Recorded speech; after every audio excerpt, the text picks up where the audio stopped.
My name is Peyton, and I'm 25 years old now. But this story begins 9 years ago, on what should have been the happiest day of my teenage life, my 16th birthday, the day my mother looked me straight in the eyes and called me the biggest mistake of her life. What she didn't know was that those words would become the fuel that would drive me to heights she never imagined possible. Before I tell you how I turned my mother's cruelest words into my greatest motivation, drop a comment telling me where you're watching from and subscribe if you've ever been told you weren't good enough by someone who was supposed to love you unconditionally. It was March 15th, 2015. I remember every detail of that morning because it was the last day I would ever seek my mother's approval. I woke up early, practically bouncing with excitement. 16 felt so grown up, so full of possibilities. I had planned my outfit for weeks. A flowing purple dress that made me feel like a princess, paired with the silver bracelet my grandmother had given me before she passed away. My mother, Scarlett, was already in the kitchen when I came downstairs. She stood at the counter with her back to me, her dark hair pulled into its usual tight bun, shoulders rigid with the tension that seemed to follow her everywhere. The smell of coffee filled the air, but there was no birthday breakfast waiting, no balloons, no acknowledgement that this day was special. "Good morning, Mom," I said, my voice bright with hope and anticipation. "It's my birthday." She turned around slowly, her dark eyes scanning me from head to toe with the critical gaze I knew so well. "That dress makes you look fat, and that bracelet is too flashy for a girl your age." The smile faltered on my face, but I pushed forward. I had become an expert at navigating my mother's moods over the years. "I was thinking maybe we could go shopping today or get lunch somewhere nice. It's Saturday and you don't have to work." Carmen poured herself another cup of coffee, her movements sharp and deliberate. "I have things to do today, Isabella. The world doesn't stop because you happen to be born." But this was my 16th birthday. In all the movies and all the books I'd read, 16 was supposed to be magical. Sweet 16 parties, cars, celebration, recognition that you were becoming a young woman. I had been dreaming of this day for months. "Maybe tonight then?" I pressed on, desperation creeping into my voice. "We could order pizza and watch a movie, or I could invite a few friends over." "Absolutely not," she snapped, finally looking at me directly. "This house isn't a party venue, and I'm not wasting money on pizza when there's perfectly good food in the refrigerator." I felt tears starting to sting behind my eyes, but I blinked them back. Carmen Martinez had no patience for crying, especially what she called attention-seeking tears. The day dragged on with painful normalcy. My mother went about her Saturday routine, laundry, cleaning, organizing, as if it were any other day. She never acknowledged my birthday again, not even when the mailman delivered a card from my Aunt Rosa who lived in California. I opened it alone in my room, reading her sweet message about how proud she was of the young woman I was becoming, how much potential she saw in me. The $20 bill tucked inside felt like a fortune. My phone buzzed with messages from friends wishing me happy birthday, asking about my party plans. I made excuses about family plans falling through, too embarrassed to admit that my own mother had forgotten my birthday existed. Well, not forgotten, exactly. Ignored, dismissed, treated as unworthy of celebration. As evening approached, I made one final attempt. I found my mother in the living room reading a magazine with the television droning in the background. I had changed into jeans and a simple sweater, hoping to appear less offensive to her sensibilities. "Mom," I said, quietly, sitting on the edge of the coffee table to face her, "I know you've been busy today, but could we maybe just talk? It's my birthday, and I thought maybe we could." "Isabella," she interrupted, not looking up from her magazine, "what exactly do you want from me?" "I just want to spend some time with you." I want you to care that it's my birthday. I want you to be happy that I was born." That's when she finally looked up. Her dark eyes were cold, empty of the warmth I had spent 16 years hoping to find there. She closed the magazine slowly and set it aside, giving me her full attention for the first time all day. "You want honesty, Peyton?" she said, her voice calm but cutting. "Fine, I'll give you honesty." She leaned forward slightly, her gaze never leaving mine. "Having you was the biggest mistake of my life. You ruined everything I had planned, everything I wanted to become. Every day I look at you and remember how you trapped me in a life I never wanted." The words hit me like physical blows. I felt my chest tighten, my breathing become shallow. This wasn't just disappointment or frustration speaking. This was pure, undiluted truth from a mother to her daughter. "So no," she said, picking up her magazine again. "We will not be celebrating, we will not be having special dinners or mother-daughter moments, because there is nothing to celebrate about the day you came into this world and ruined mine." I don't remember walking to my room. I don't remember closing the door or collapsing onto my bed. The next clear memory I have is lying in the darkness hours later, staring at the ceiling with a single thought crystallizing in my mind with perfect clarity.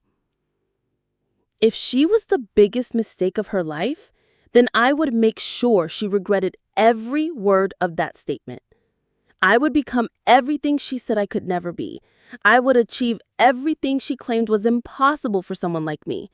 And someday, when I was successful and powerful and everything she had failed to become, she would look at me and realize exactly what she had thrown away. That night, on my 16th birthday, I made a promise to myself. I would use her rejection as fuel. I would turn her cruelty into my strength, and I would make sure that calling me her biggest mistake would become the biggest mistake of her life. The scared, heartbroken girl who had begged for her mother's love died that night. In her place, a determined young woman was born, one who would stop at nothing to prove that she was not a mistake, but a force to be reckoned with. Little did my mother know that in trying to destroy me, she had just created her own worst nightmare. Someone who would channel every ounce of pain she had caused into becoming unstoppable. The war between Scarlett and her daughter had officially begun, and I had no intention of losing. The Monday after my 16th birthday, I walked into school a different person. Where other teenagers might have crumbled under their mother's rejection, I felt something else entirely. Pure, focused determination. Scarlett had given me the greatest gift without knowing it. She had freed me from the exhausting pursuit of her approval. My first stop was the guidance counselor's office. Mrs. Patterson had always been kind to me, one of those teachers who saw potential where others saw just another quiet student. "Peyton," she said, looking up from her paperwork with surprise, "what brings you here so early?" I sat down across from her desk, my posture straighter than it had ever been. "I want to graduate early. What do I need to do?" Mrs. Patterson set down her pen, studying my face carefully. "That's quite an ambitious goal. May I ask, what's prompted this sudden interest and acceleration?" "I'm ready to start my real life," I said simply. "High school isn't challenging me anymore." This wasn't entirely true. My grades were good but not exceptional. But something had shifted inside me that weekend. I couldn't waste another 2 years in the same house as Scarlett, pretending we were a normal family. Over the next hour, Mrs. Patterson outlined a plan. I would need to take summer classes, add extra credits each semester, and maintain a grade point average above 3.8. It was aggressive but possible. "Are you sure about this, Peyton?" she asked as I gathered the paperwork. "You'll be giving up a lot of typical high school experiences." I thought about football games, prom, senior year traditions, all the things my classmates would experience. None of it mattered compared to my new mission. "I'm sure," I said. "When can I start?" That afternoon, I walked into Scarlett's real estate office downtown. She worked as a receptionist there, answering phones and filing paperwork. The office smelled like coffee and copy paper, with motivational posters about success covering the beige walls. Scarlett looked up from her computer, annoyed at the interruption. "What are you doing here, Peyton? I'm at work." "I got a job, part-time at the bookstore on Main Street. I start Thursday after school." Her eyebrows raised slightly. "You're 16. You don't need a job." "Yes, I do," I replied calmly. "I need to start saving money for college and my future." Scarlett leaned back in her chair, a mocking smile playing at her lips. "College? Peyton, you need to be realistic about your capabilities. Not everyone is college material." Her words might have stung a week ago. Now they only strengthened my resolve. "We'll see," I said simply, and turned to leave. "Don't expect me to drive you back and forth to some minimum wage job," she called after me. "You'll have to figure out transportation yourself." "Already did," I replied without turning around. "I'm buying a bike with my first paycheck." My job at Between the Lines bookstore became my sanctuary. The owner, Mr. Davis, was a retired English professor who valued curiosity over experience. The store was cramped and overstuffed with books stacked from floor to ceiling and hidden reading nooks scattered throughout. "You have good instincts," Mr. Davis told me after my first week. "You recommend the right books to the right people. That's a gift." Working there exposed me to ideas and perspectives I had never encountered before. During slow periods, I devoured books on business, psychology, and personal development. I read biographies of successful women who had overcome difficult childhoods. Each story reinforced my belief that my circumstances didn't have to define my future. My relationship with Scarlett became purely transactional. She provided shelter and basic necessities. I maintained good grades and stayed out of her way. We rarely spoke beyond logistical necessities. "Your mother seems stressed lately," my Aunt Rosa mentioned during one of our rare phone calls. "Are things okay at home?" I had learned to deflect these questions carefully. "Everything's fine, just typical teenage stuff." But things weren't fine for Scarlett. Her real estate office was struggling, and I heard her on the phone with creditors more than once. She had always lived beyond her means, buying expensive clothes and dining out frequently while complaining about money. Her financial stress was becoming evident in her increased irritability and longer work hours. Meanwhile, I was thriving. My grades improved dramatically as I channeled my energy into academic achievement. Teachers began to notice me in ways they never had before. I volunteered for extra credit projects, joined the debate team, and started tutoring younger students. The debate team became particularly important to my development. Our coach, Ms. Rodriguez, taught us to argue with logic and passion, to research thoroughly and present our cases with confidence. "Peyton, you have a natural talent for persuasion. Have you considered a career in law?" Law. The idea intrigued me immediately. Lawyers had power, influence, and most importantly, they could fight for justice. They could ensure that people were held accountable for their actions. By Christmas of my junior year, I was taking college-level courses and maintaining a 4.0 grade average. My part-time job had become a source of genuine pride and accomplishment.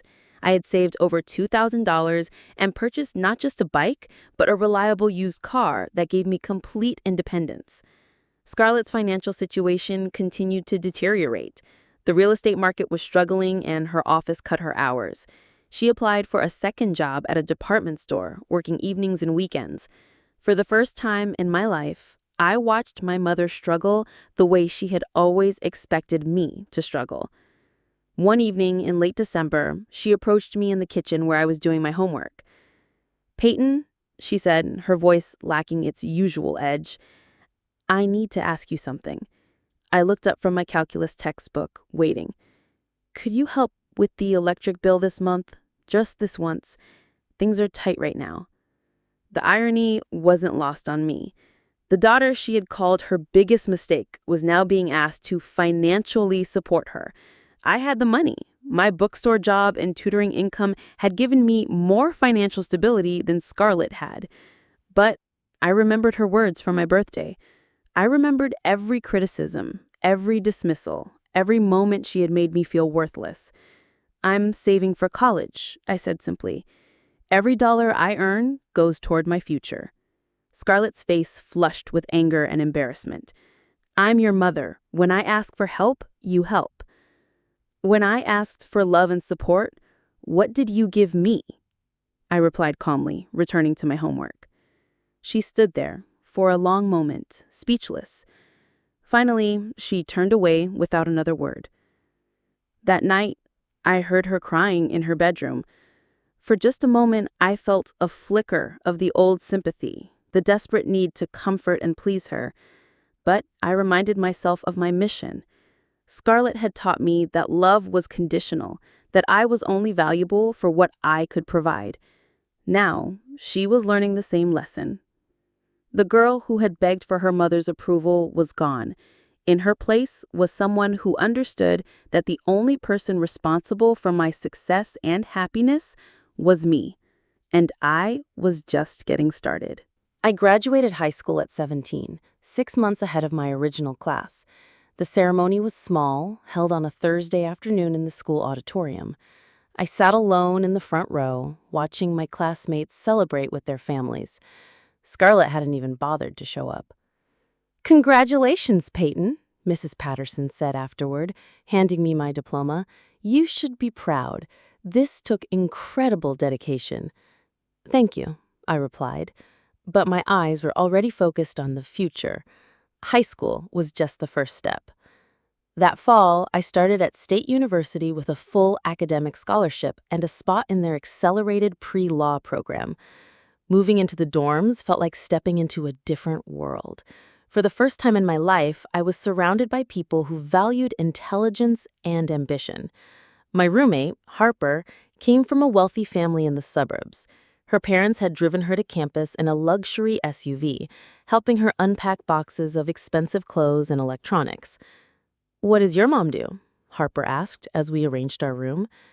"Real estate," I said simply, not mentioning that Scarlett was barely holding on to her job. Harper nodded, assuming this meant something more prestigious than the reality. I didn't correct her assumption. I was learning that perception often mattered more than truth. University challenged me in ways high school never had. My professors expected critical thinking, original research, and sophisticated arguments. In constitutional law, I found my calling. Professor Williams, a former Supreme Court clerk, pushed us to examine the intersection of law and justice. "The law isn't about revenge," she said during one memorable lecture. "It's about accountability and restoration."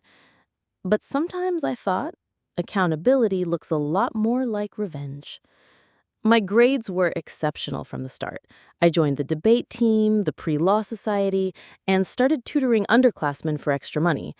While other students partied on weekends, I studied in the library or worked on research projects.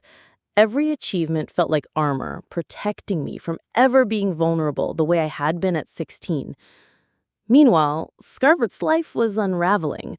During our infrequent phone calls, I could hear the stress in her voice. The real estate office had closed, and she was working retail at a discount clothing store. Her apartment was smaller now, in a less desirable part of town. "How's school?" she would ask, as if we were a normal mother and daughter checking in with each other. "Fine," I would answer, never elaborating on my achievements or struggles. She never asked for details, and I never offered them. Our relationship had become a series of surface-level exchanges, empty of genuine connection or care. By my sophomore year, I was working as a research assistant for Professor Williams, helping her with a book about judicial reform. The work was complex and demanding, requiring me to analyze hundreds of court cases and legal precedents. In constitutional law, I found my calling. Professor Williams, a former Supreme Court clerk, pushed us to examine the intersection of law and justice. "The law isn't about revenge," she said during one memorable lecture. It's about accountability and restoration. But sometimes, I thought, accountability looks a lot more like revenge. By the end of the summer, Blake and Associates offered me a part-time position during the school year and a guaranteed return the following summer.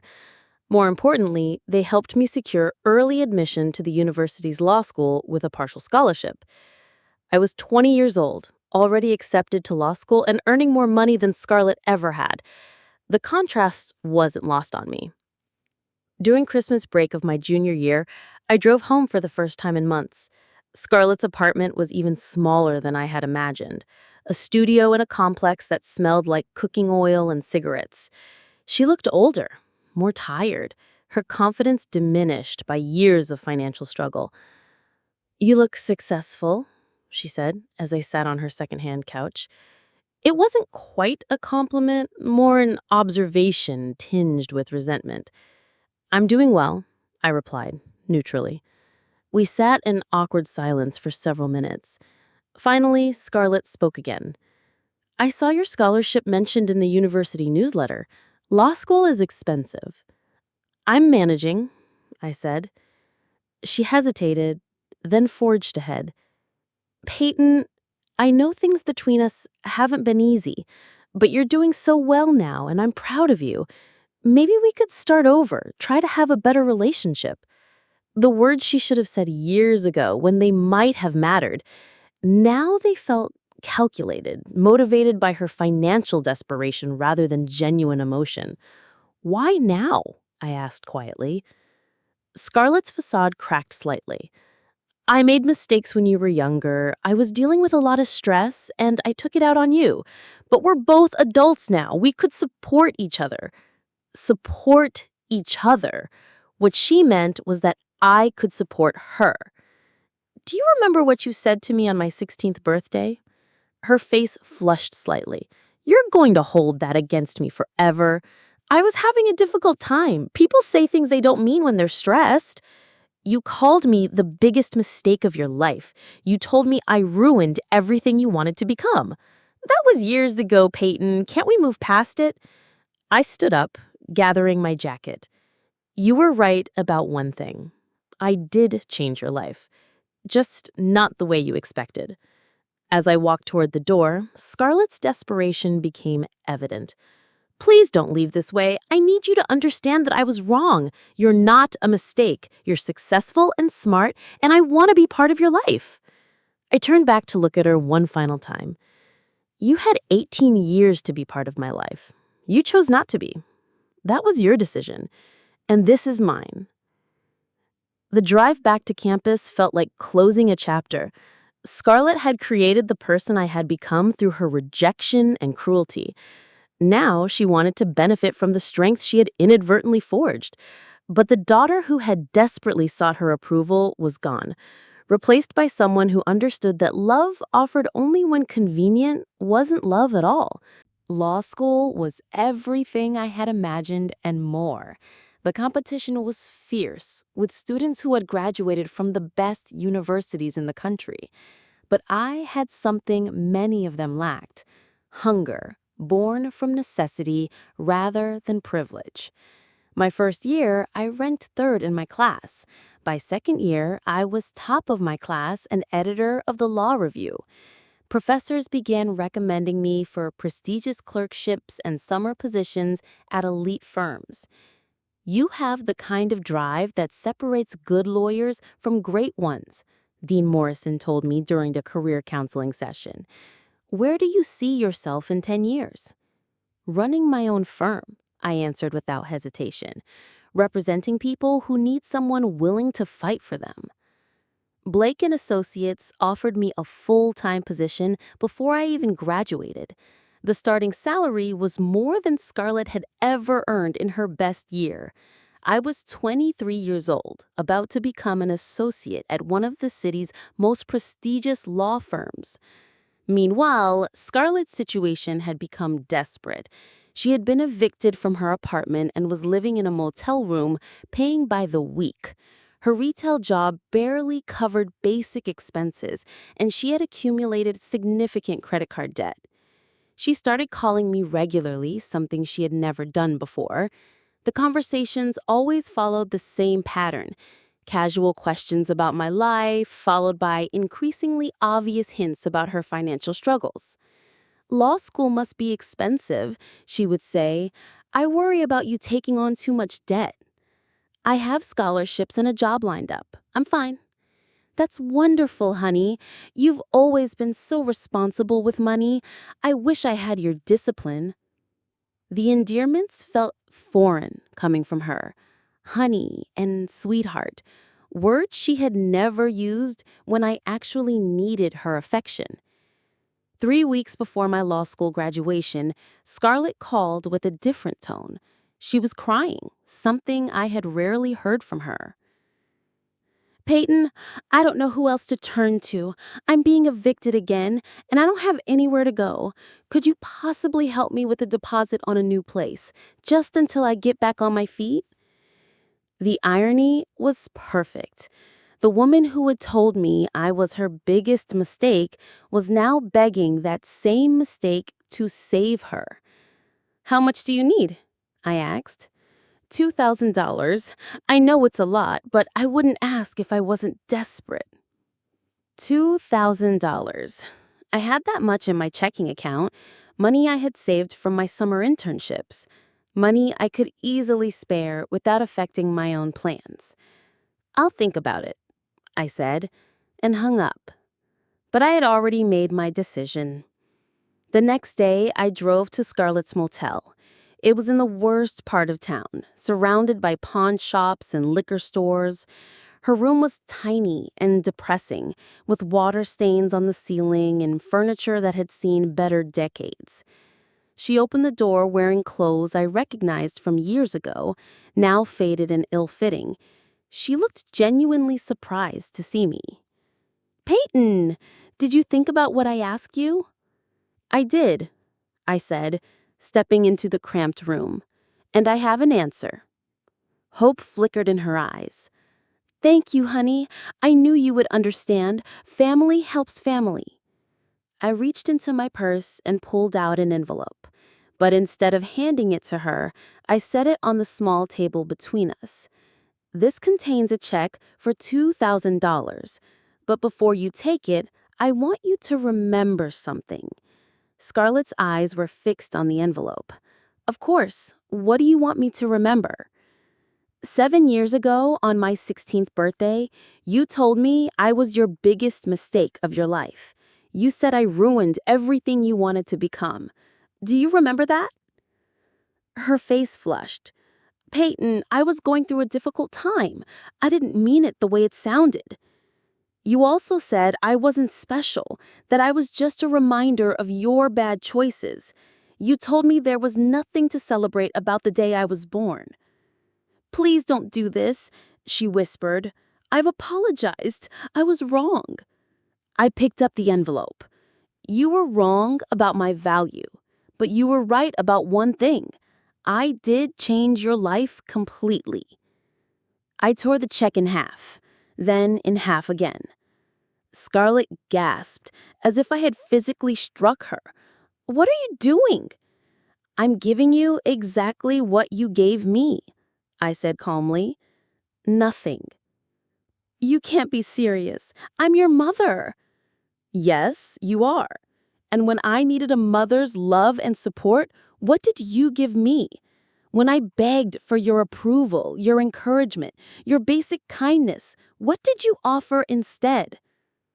Scarlett was crying now, desperate tears that once would have moved me to comfort her.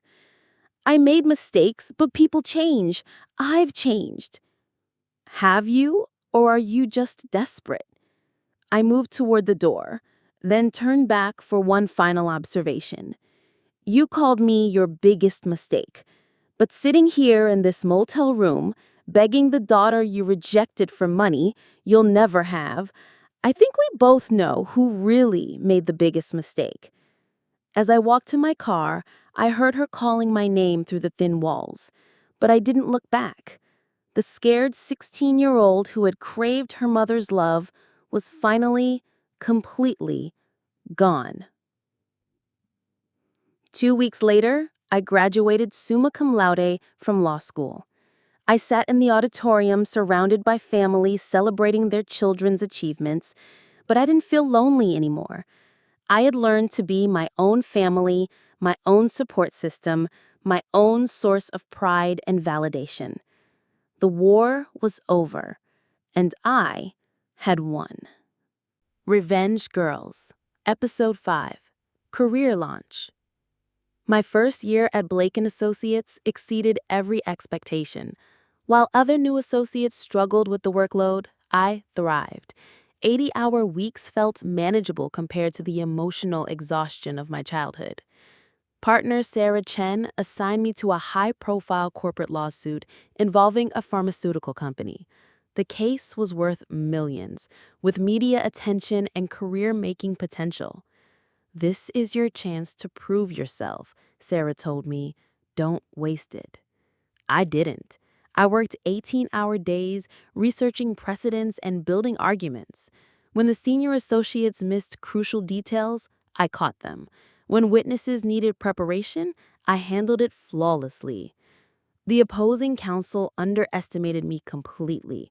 During depositions, they focused their attention on the male associates, barely acknowledging my presence. This worked to our advantage. I gathered intelligence while being dismissed as irrelevant.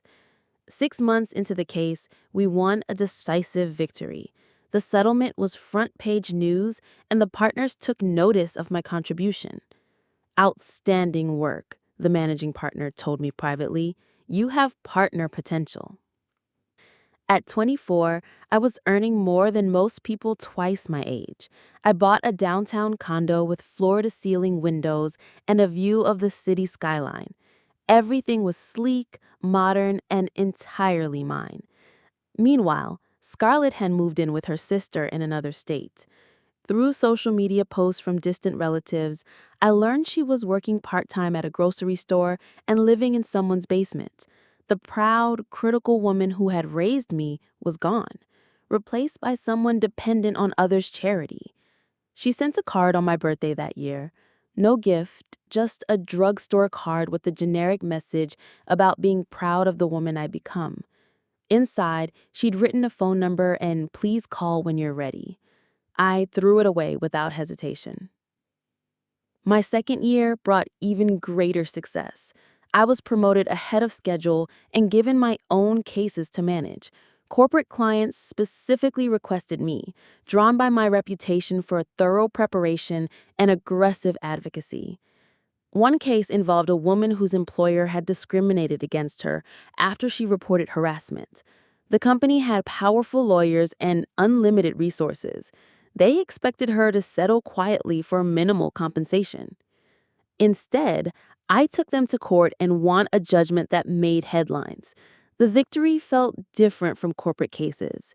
This was justice, not just legal strategy. You reminded them that power has limits. My client told me afterward, tears in her eyes. "Thank you for fighting when everyone said I should give up."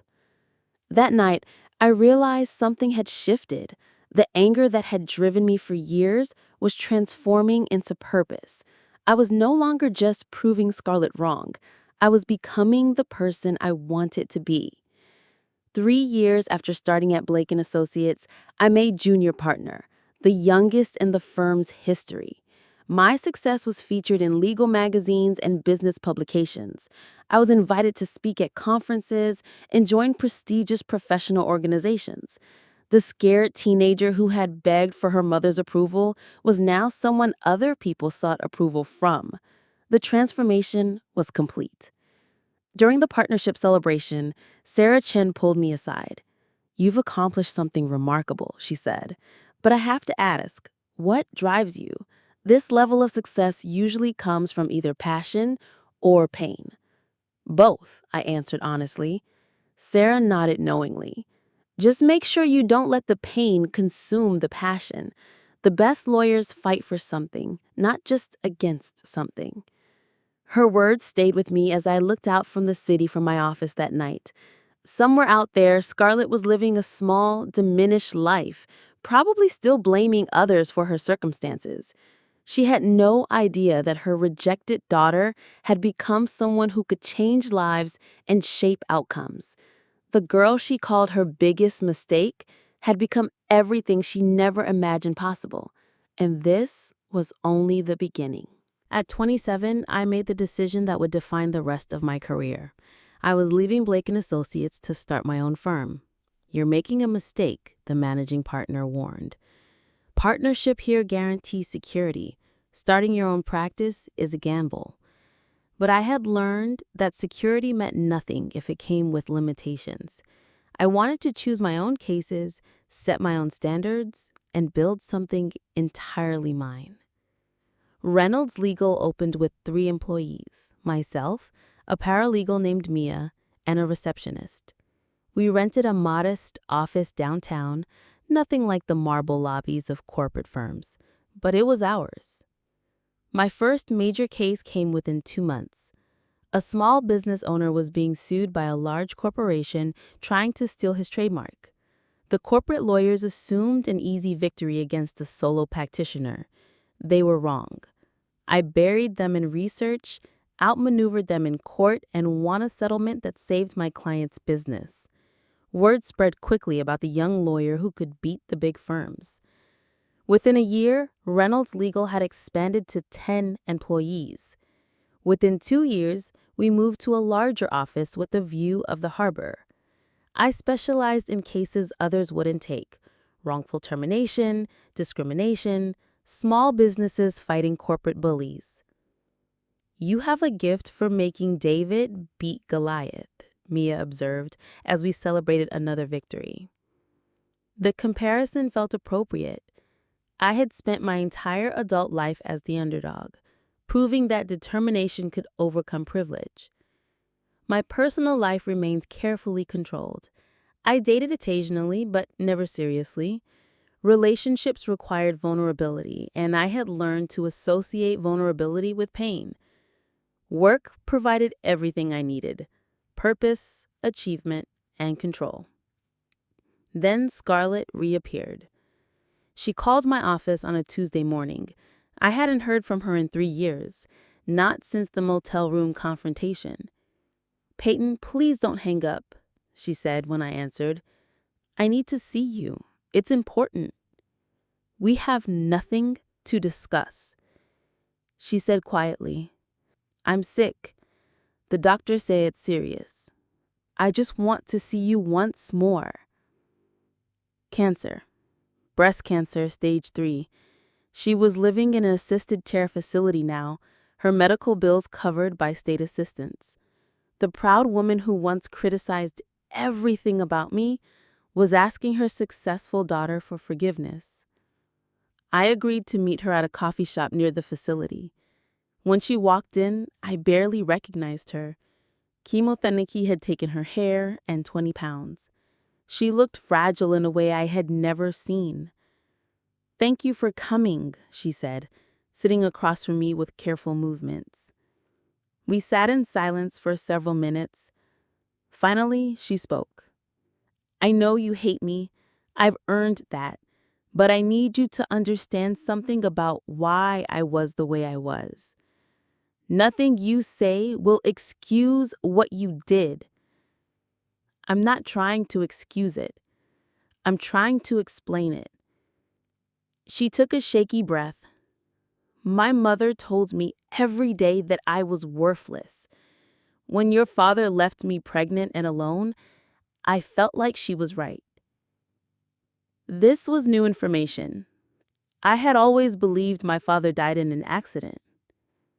"He didn't die," Scarlett continued. "He left when I told him I was pregnant. Said he wasn't ready for a family. I made up the story about his death because it seemed less shameful." The foundation of my understanding shifted.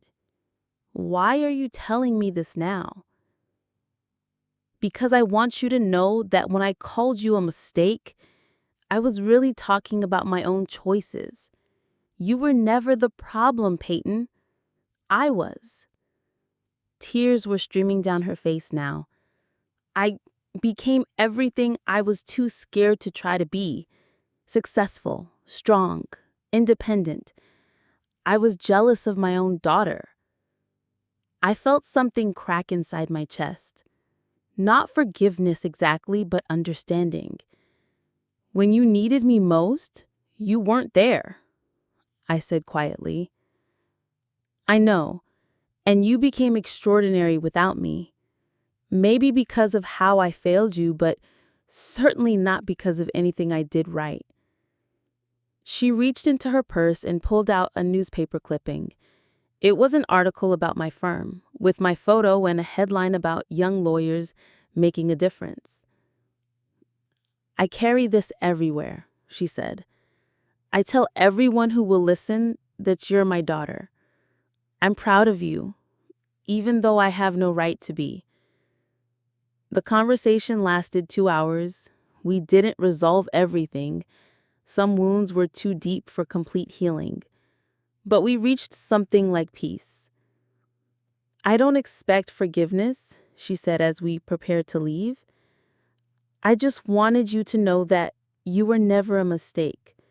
You were the best thing I ever did, even though I was too broken to see it. I drove back to my office with tears blurring my vision. The angry fuel that had powered my success for over a decade was finally cooling. In its place was something I had never expected: closure. Scarlett died 6 months later. I attended the funeral, a small service with a handful of people from her facility. I was the only family member present. Standing at her graveside, I realized the war was truly over. Not because I had won, but because I had finally let go of the need to fight. Scarlett's death marked the end of one chapter and the beginning of another. For the first time in my adult life, I wasn't driven by the need to prove her wrong. The question became, who was I when I wasn't fighting? The answer surprised me. Without the constant fuel of anger, I discovered I genuinely loved the law, not as a weapon, but as a tool for justice. My practice evolved to focus on cases that mattered beyond winning. I took on a case involving foster children aging out of the system without support. The legal work was complex, requiring changes to state regulations. It took 2 years, but we created new protections that would help thousands of kids. You could have made more money on corporate cases, Mia pointed out as we celebrated the victory. Money was never the real goal, I realized aloud. My personal life began to change too. I started therapy with Dr. Rachel Park, a specialist in childhood trauma and family dysfunction. You've built an impressive wall around yourself, she observed during our 3rd session. The question is whether you still need it. Therapy was harder than any legal case. It required examining wounds I had carefully covered with achievements and success. But slowly, I began to understand the difference between healing and winning. I met Owen at a charity fundraiser. He was a pediatric surgeon, quiet and thoughtful, with the kind of steady presence I had never allowed myself to value. When he asked me for dinner, my first instinct was to decline. I'm not good at relationships, I warned him.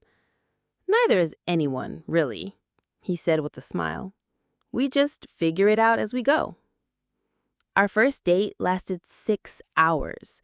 We talked about everything except our careers, discovering shared interests in hiking, classic movies, and terrible reality TV shows. Owen had grown up in a loving family, something I found both attractive and intimidating. What's your family like? He asked during our 3rd date. I gave him the simplified version. Distant relationship with my mother, who had recently passed away. He didn't push for details, sensing the complexity beneath my words. Reynolds Legal continued to grow. We moved to a building I purchased rather than rented, with space for 15 employees. I was profiled in business magazines as one of the city's rising legal stars. But the recognition felt different now. It was validation, not vindication. 6 months after meeting Owen, I told him the real story about Scarlett. We were hiking in the mountains, surrounded by forest and far from the city where I had built my armor. She called me her biggest mistake on my 16th birthday. I said, the words easier to speak than I had expected.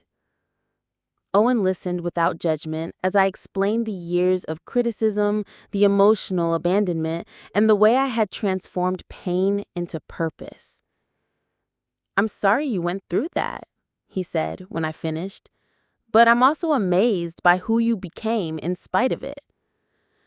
I sometimes wonder who I might have been if she had loved me properly, I admitted. "Maybe someone less determined to help others who've been hurt," Owen suggested. "Your pain gave you empathy. That's not worthless." His perspective shifted something in my understanding. The girl who had been rejected wasn't a victim I needed to forget. She was the foundation of the woman I had become. I started speaking at conferences about overcoming childhood trauma and using adversity as motivation.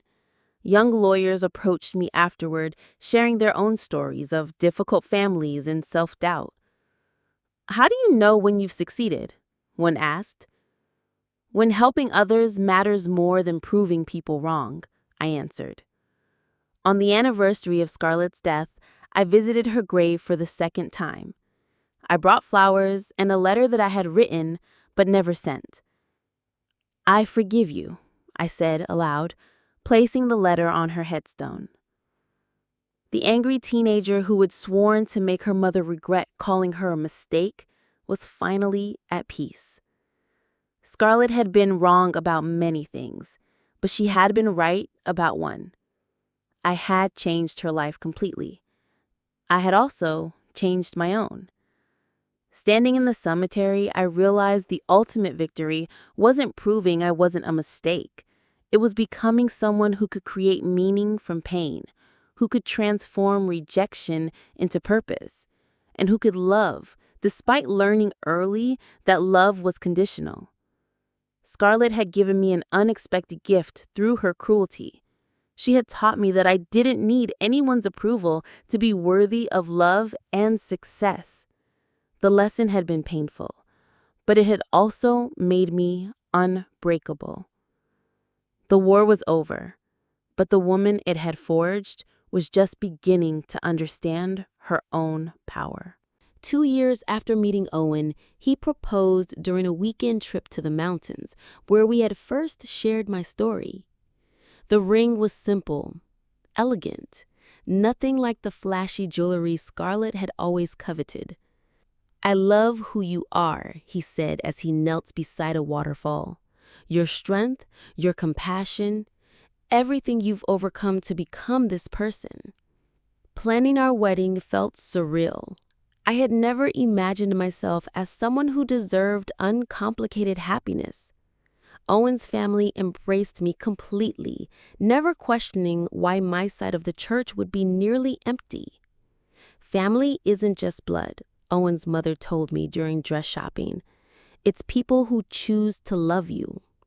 The wedding was small but perfect. Mia served as my maid of honor, with colleagues and friends filling the seats that relatives might have occupied. As I walked down the aisle, I thought about 16-year-old me, broken and desperate for love. She could never have imagined this moment. Reynolds Legal reached a new milestone that same year. We won a class action lawsuit against a major corporation that had been discriminating against female employees.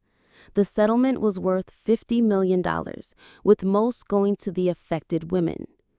"You've created something remarkable here," the judge told me after the verdict. "This firm stands for something important." The victory made national news. I was invited to speak at law schools and women's leadership conferences. But the real satisfaction came from the letters I received from women whose lives had been changed by the settlement. "You gave me back my dignity," one wrote. "Thank you for fighting when I couldn't fight anymore." Owen and I bought a house in the suburbs, something I had never thought I wanted. But having a garden to tend and neighbors to know felt healing in unexpected ways. We talked about starting a family, though the idea terrified me. "What if I don't know how to be a good mother?" I confessed one evening. "You know exactly how not to be a bad one. That's more than many people have." My therapy sessions with Dr. Park had evolved into monthly check-ins rather than crisis management. I had learned to recognize when old patterns were surfacing and address them before they took control. "You've done something remarkable," she observed during one session. "You've broken a generational cycle of emotional abuse. Any children you have will grow up knowing they're wanted and valued." The idea of raising children with unconditional love felt like the ultimate victory over Scarlett's legacy. Not revenge, but redemption. On my 30th birthday, Owen threw me a surprise party. The house was filled with colleagues, friends, and his extended family. Looking around the room at people who had chosen to celebrate me, I felt something I had never experienced as a child: complete acceptance. "Make a wish," Owen said as I faced the birthday cake. For years, my wishes had been about success, achievement, proving my worth. This time, I wished simply for the wisdom to appreciate what I had built and the strength to protect it. Reynolds Legal expanded again, opening a second office focused exclusively on family law and children's advocacy. We hired specialists in adoption, custody battles, and juvenile justice. The cases were emotionally demanding, but deeply meaningful. "You're creating a different kind of legacy," Mia observed as we reviewed applications for a new attorney position. "Something that will outlast all of us." Legacy. The word resonated differently now. Scarlett's legacy had been pain and rejection. Mine would be justice and healing. That fall, I received an unexpected honor. The State Bar Association named me Advocate of the Year for my work in civil rights and family law. The ceremony was held at the city's most prestigious hotel, with hundreds of attorneys and judges in attendance. Standing at the podium, looking out at the audience, I thought about the journey that had brought me here. The scared teenager who had been called a mistake had become someone who helped others fight for their worth and dignity. "Justice isn't just about winning cases," I said in my acceptance speech. "It's about ensuring that everyone, regardless of their background or circumstances, has someone willing to fight for them." The applause was thunderous, but the real victory was internal. I had transformed pain into purpose, rejection into resilience, and anger into advocacy. Owen found me afterward, pride shining in his eyes. "How does it feel to be officially recognized as extraordinary?" "Like I finally believe it myself," I answered honestly. The girls Scarlett had tried to destroy had not only survived, but thrived beyond anyone's expectations. And the best part was knowing that this success belonged entirely to me. When I held my daughter Lily for the first time, I understood something profound about unconditional love. This tiny person would never have to earn my affection or prove her worth. She was perfect, simply because she existed. "She looks like you," Owen whispered, as we marveled at our daughter in the hospital room. I hoped she would inherit more than my appearance. I wanted her to have the confidence I had fought years to build, the security I had never known as a child. Returning to work after maternity leave felt different. I found myself taking cases that would create a better world for Lily's generation. When a school district tried to cut funding for special needs children, we fought until every program was restored. "You're even more fierce now," Mia observed as we prepared for court. "Motherhood suits you." Lily's second birthday party was everything mine had never been. The house filled with laughter, children playing in the garden, parents celebrating together. Watching her blow out candles while surrounded by love, I felt the final piece of my healing fall into place. "Happy birthday, sweetheart," I whispered, kissing her forehead. "You are the best thing that ever happened to us." The words came naturally, effortlessly. They were the words I had longed to hear at 16, now given freely to someone who would never doubt them. Reynolds Legal achieved another milestone when we opened our third office, this one specializing in educational advocacy. We had grown to 42 employees, with cases spanning 3 states. But success felt different now. It wasn't about proving anything to anyone. It was about building something meaningful. When Lily turned 4, she started asking about my work. I explained it in simple terms. Mommy helps people when someone is being unfair to them. "Like when Tommy took my toy?" she asked. "Exactly like that, but for grown-ups." One evening, as I tucked her into bed, Lily asked about my mother. It was a question I had been dreading and preparing for in equal measure. "Where is your mommy?" she said with 4-year-old directness. I answered gently, "She died before you were born, but she's why I love you so much. She taught me how important it is to tell your children they're wonderful every single day." It wasn't the complete truth, but it was the right truth for a child who would grow up knowing she was treasured. My reputation in the legal community continued to grow. I was invited to join the board of the Children's Defense Foundation and appointed to a state commission on family court reform. The scared teenager who had once hidden from her mother's criticism was now someone whose opinion shaped policy. On Mother's Day, when Lily was 5, she drew me a picture at school. It showed 2 stick figures holding hands under a rainbow, with "Best Mom" written in crayon across the top. "The teacher said to draw our moms," Lily explained proudly. "I told everyone you help people and you're really strong." That picture went in my office, framed and displayed where clients could see it. It represented everything I had never received but had learned to give. Owen and I decided to have another child. When James was born 2 years later, I felt that same rush of fierce, protective love. Watching Owen hold his fun, seeing Lily gently stroke her brother's tiny hand, I marveled at the family we had created. "They'll never question whether they're wanted," Owen said softly as we watched our children sleep. "That's the point," I replied. Reynolds Legal celebrated its 10th anniversary with a gala that raised money for our pro bono work. The ballroom was filled with clients whose lives we had changed, employees who had grown with the firm, and colleagues who had become friends. During my speech, I looked out at the crowd and saw faces that represented a decade of justice won and lives rebuilt. But my eyes kept returning to the table where Owen sat with my children, my real victory. 10 years ago, this firm was founded on a simple principle. Everyone deserves someone willing to fight for them. Tonight, I want to add something to that mission. Everyone deserves to know they matter, simply because they exist.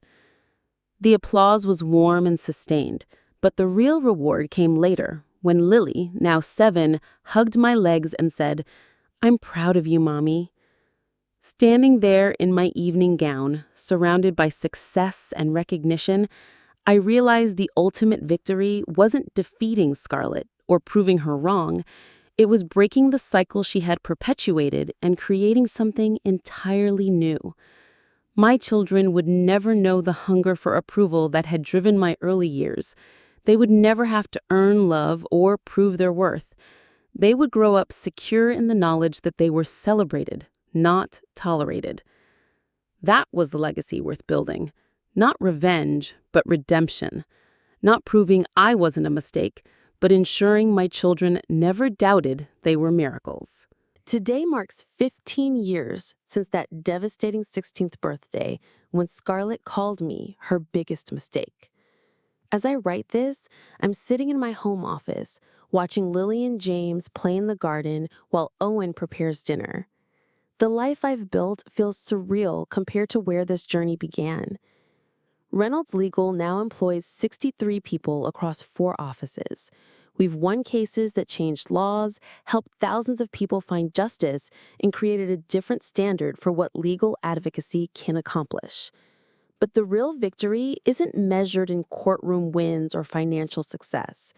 The real victory is in the laughter coming from my garden. It's in James running to show me a butterfly he caught, confident that I'll share his excitement. It's in Lily reading me stories she writes about brave princesses who saved themselves. My children will never know the pain of questioning their worth because someone who should love them fails to see their value. Last month, I received a letter that brought everything full circle. It was from a teenager named Maya, whose mother had been emotionally abusive.